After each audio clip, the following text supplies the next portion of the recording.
নমস্কার বন্ধুরা, আজকে আমি রান্না করছি। দেখো সব কিছু মিশিয়ে একটা চচ্চড়ি সর্ষে বাটা। দেখো কড়াই বসিয়ে দিয়েছি, কড়াইতে এখন তেল দিয়ে দিলাম,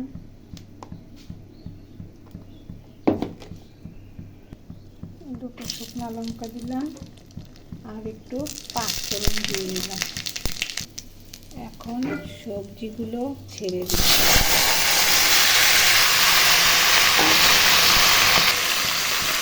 লবণ দিয়ে দিলাম,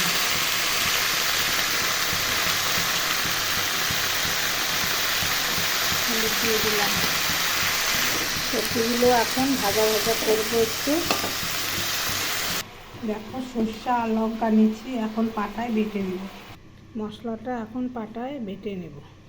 দেখো মশলাটা বাটা হয়ে গেছে। তরকারিটা বেটে করছি, কোনো জল ব্যবহার করিনি। ভাতে ঢেকে সিদ্ধ হয়ে গেছে।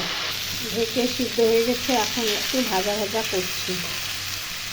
মশলাটা দেখো ছাঁকনিতে এরকম ছেঁকে নেব, তাহলে একটা দানাও থাকবে না।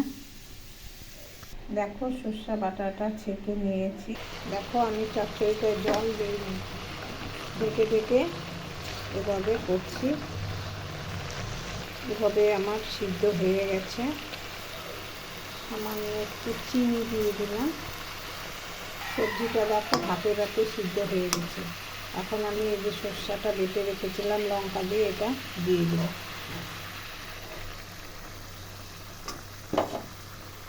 আমার রান্নাটা হয়ে গেছে, এখন নামিয়ে নেব। দেখো এখন পরিবেশন করব। ভিডিওটা ভালো লাগলে লাইক দিও।